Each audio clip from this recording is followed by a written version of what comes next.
Hey, I'm Twila. And I'm Natalie. And you're listening to Twila and Natalie. We're giving you a little mini show today where we're still going to talk about the joys and the pitfalls of being a grown woman, but in a short version. So we're just talking about some things that have sort of come up during our break that we just thought, hey, let's talk about this. We don't ever really get to talk about stuff like this. Mm-hmm. Today is a really easy one. I'm going to enjoy it for many reasons. We're talking about crying. But what about crying? I like doing it.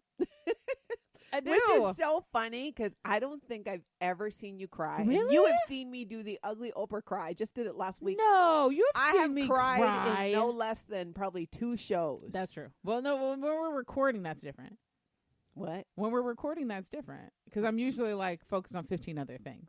Yeah. While we're recording. But you've seen me cry. No. I have cried. I have laughed so hard with you in studios that I've cried. Yeah, that's not the same no, thing. Listen, it's all crying to me because I am a big my mother used to call me water bag when I was a kid because I would cry so much. I would cry happy, sad, upset, angry. I cry for everything. No, that is true. Yeah, I've seen you, and we've both done that. Yeah, you cannot control ourselves trying to get back on live air. Yeah, and not because we're literally like in tears laughing at stuff. Like I am a happy to do it crier, and I don't know why I'm so comfortable with it. Oh no, that's not true. I do. When I was a kid, I think we've made this joke before, and my mom doesn't listen, so it's fine. I've always said I was raised by 2 dudes. Because my mother is very stoic, very stoic, very serious. Crying is for nobody. You ain't got time for that. Like she would always if you start crying, even as a little kid, my mom would be like, you ain't got time for that. Mm-hmm. Or she'd be quick to say things like, suck it up. Oh yeah. So I was raised the same. Right. So I just didn't have a lot of free permission to do it. I think my first outlet to do it that nobody seemed to give me crap for is I would cry at movies.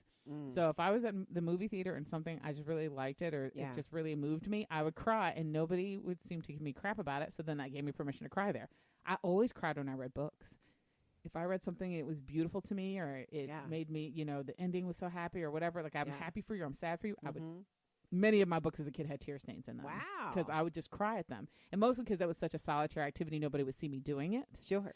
So you still had your outlet to get that energy out. Yeah, I had an outlet for it. Despite your mama's suck it up. Yeah. So then when I went out on my own, it was just like, well, I don't actually have to be anybody but who I want to be here. And I'm a crier. So I would tell people up front, even if they never saw me do it, I'd be like, I'm a crier, just so you know. Yeah. And they'd be like, okay, like, were you warning us? But then you would get to know me and you would know if I'm laughing at something, I'm crying. If I'm angry, I'm crying. If I am, if I'm crying, girl, I'm crying. Like just sometimes I'm the kind of person that just needs a good cry. Like I can feel in my body I haven't had a good cry in a few weeks. Yeah. And thank God for things like YouTube now. Because when I was little, when I was young, I used to have to go seek out something that would make me cry. And now at YouTube, I can go type in last 10 minutes of Color Purple and just watch it cry. As soon as it starts and the music swells up, I know what's happening. Yeah, and I just bawl and I feel better in that. It's really healthy. I was trying acupuncture. Yeah. And, I put the needles in and it didn't hurt. And I just started bawling, crying, not I've heard of messy, that. Loud, could not stop. I'm afraid to go get acupuncture for that reason. Well, then the guy comes in and I'm like, I'm so sorry. I'm not upset about anything. I was in a good headspace when I got there and I'm just crying. He's like, this happened. It's just energy coming out. It's, it's a good thing. I'm afraid to do it now. It was so horrible for me that I was like, I'm never doing this again. But he was right. And I should have gone back and done it more. But I'm so terrified. Okay, come on, we'll go do it together. Oh my God, we should. Okay, here's the deal. We'll go do that together because I'm afraid to do it, and then I'll take you to a concert. Yeah. See, done deal. Yes, because I'm not afraid of the needles. It's not the pain. Yeah, I could care less about the needles. Because of that. No. It just brings up all this emotion. And I'm with you in that when I'm laughing really hard, I cry. And plus, my eyes are so dry naturally; they're always watering, especially with allergies and whatnot. But what I find myself doing is sometimes I'll still hide it. That I'm crying. Oh, yeah. And a lot of that is, it's that upbringing. It's that showing weakness. It's that brainwashing that I still have from it. Yeah, where you think you're not supposed to do it. I just did it yesterday. We were watching a news program, and it was super touching. And I was wanting to cry. And my significant other says to me, like, "Were you crying?" I'm like, "No, I just yawned." Yeah, I was like, I totally was crying. But as soon as somebody says, "Are you crying?" You I gotta say like, no. Now, mind you, I'm always just like, now my new response when somebody says it, it's like, "Shut up." Yeah, because you know I am. You're not asking because you think I am. You're asking because you see tears. Yeah, and it's not a big deal, and it's touching. And I had to process that afterwards. Like, wow, why did I feel the need to deny it and not admit it? And I realized, wow, it's still part of that. Well, we're taught that tears mean weakness. Exactly, and it was part of that brainwashing of I should be able to get through this. And I've told you, I mean, if you listen to our show, you know I grew up in Scientology, and I left as an adult. Part of the training they have you do, and they do it with children, so I've been doing this since I was a child into adulthood for hours, is you have to sit in front of another person, and these are drills you do so that you can get through certain situations without reacting in a way that's non-optimum. Oh. So you could have someone yelling at you, yelling obscenities, being super mean to you, and all you can do is sit there in the chair.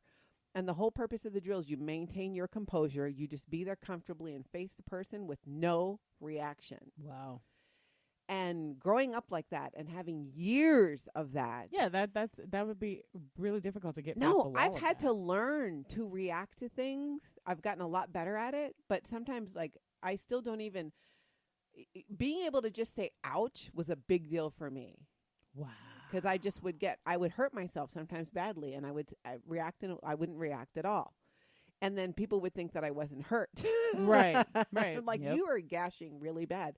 One of the first times I was with someone I was dating, and I got hit in the head with backfired from a air assault rifle. Oh, yikes. Scoped myself, bleeding, blood down my face. And you're like, fine. Are you okay? I'm fine. Thank you.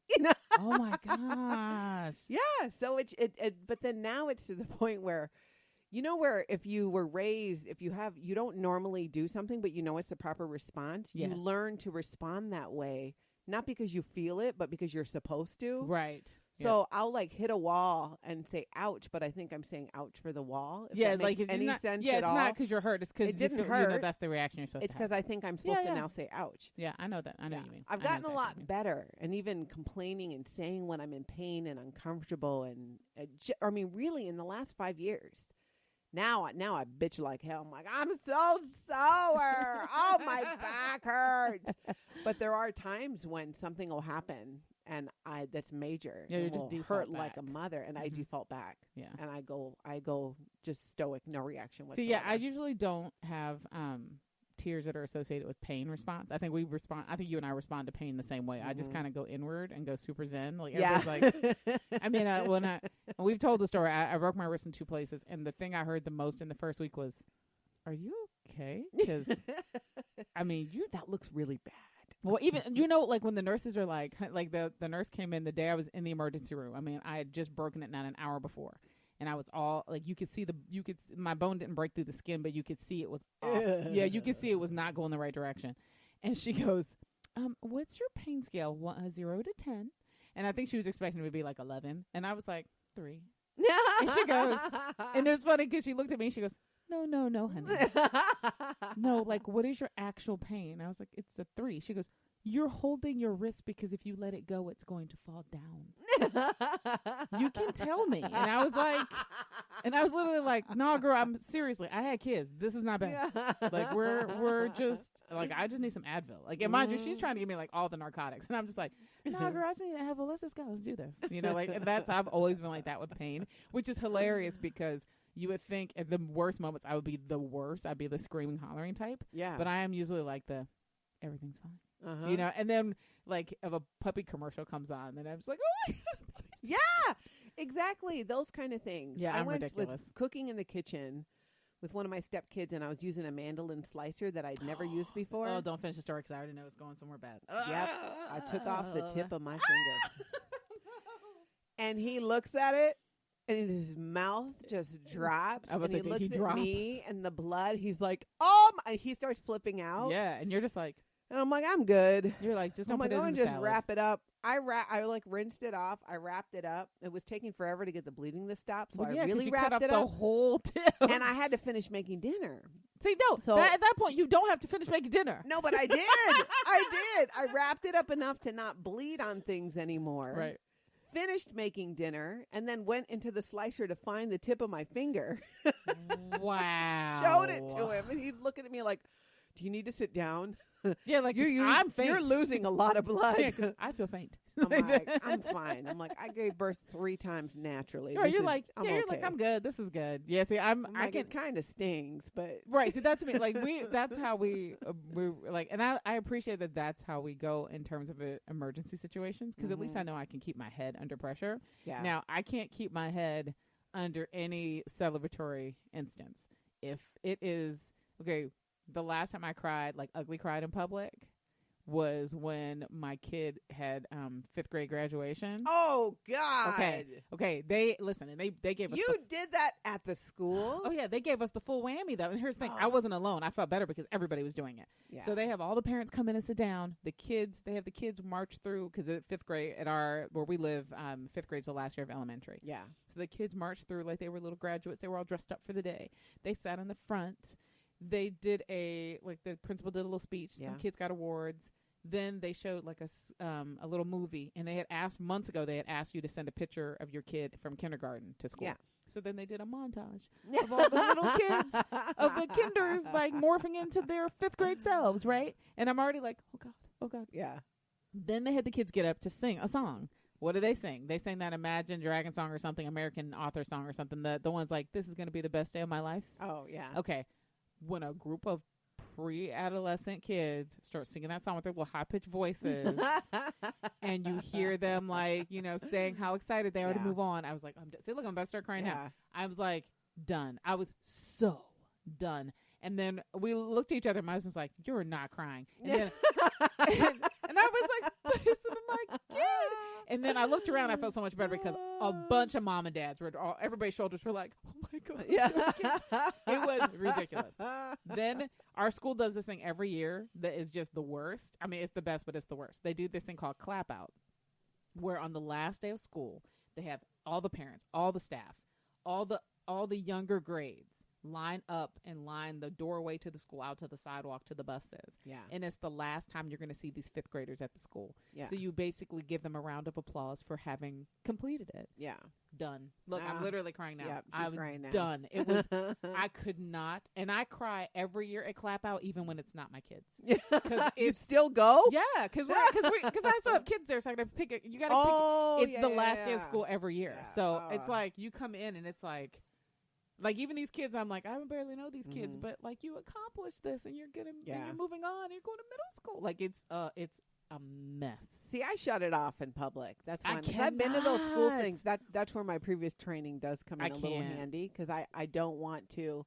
And I kind of wish I could be more vulnerable in public that way. Oh, no, I just But if you listen to this show, you'll know I've cried multiple times. But this is a safe space. This is safe. Yeah, it's different. Right. And even though people space. are listening, they're not here while we're doing it. That's true. You know, but that's it's why very I think. different. But that's why it's easier to do that when they're not here while we're doing it. I'll do the dab, but I mean, I even have a hard time fighting. Like, I cry at funerals, but I fight it. I fight it really, really bad. Oh, I do not.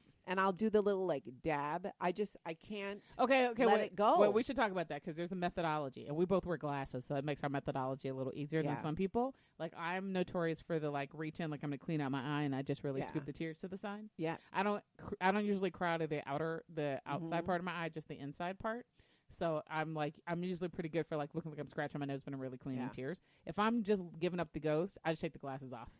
Yeah. Because if I'm going to do it, I'm going to do it. Yeah, and then they're just going to fog over anyways. And I think depending on the, a friend of mine lost her husband recently, and it was such a beautiful service. And I was definitely tearing up, but I was fighting it. But only could fight it so much. And part of me feels like, and I remember thinking this at the time, I was overwhelmed with grief for her. Yeah. And I felt like if I really let go of the way I'm feeling it, it's making it about me. And I'm not saying that's right. But I think a lot of people feel that way when it comes to that particular type of setting. That's what's going through my head. You don't want to take away from being able to be supportive of the other person. The onus should be on the other person. Yeah. I understand that. But like I said, I cry at funerals. Yeah. And I don't like to publicly share my well, yeah, I mean, but given your background, I'll cry on air. Yeah. Listen. I just tell you that's just us being vulnerable. Yeah, for people. totally. But Yeah. at schools and things like that, Oh no, I cry. I fight it like I fight throwing up. I will not throw up to save my life.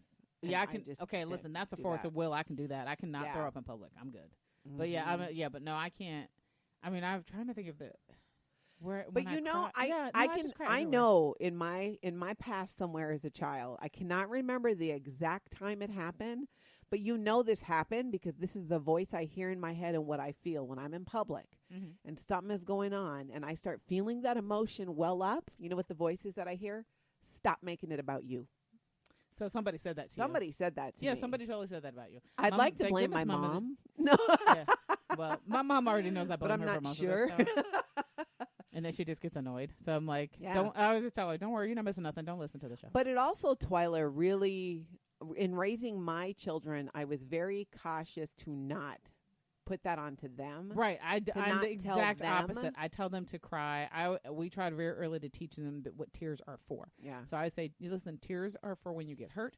Tears are when you're and when you get hurt, that means when you get hurt because your body hurts, or you get hurt because somebody hurt your feelings. It's okay to cry. Yeah. I said it's okay to have tears when you're sad. It's okay to have tears when you're happy. It's okay to have tears when you need them. Yeah. It's not okay to turn them on though when you want something. Well, yeah. Well, as I said, I always say when you need them. I said it's not okay to use tears to get what To you manipulate. want. Right. Yeah. I said, but if you need them, it's okay to have them. Yeah. And nobody told me. I remember having sort of a crisis of conscience when my older two kids started getting older, because I have a son and we didn't have boys in our family growing up, and I didn't know that I didn't realize how much we sort of beat that out of kids to do that, we beat that message into boys not to do it. Yeah. And if you give them, boys hit a point at I would say starting about around 8, where they really do cry quite often, just out of lack of vocabulary to understand how to express a thought. Yeah.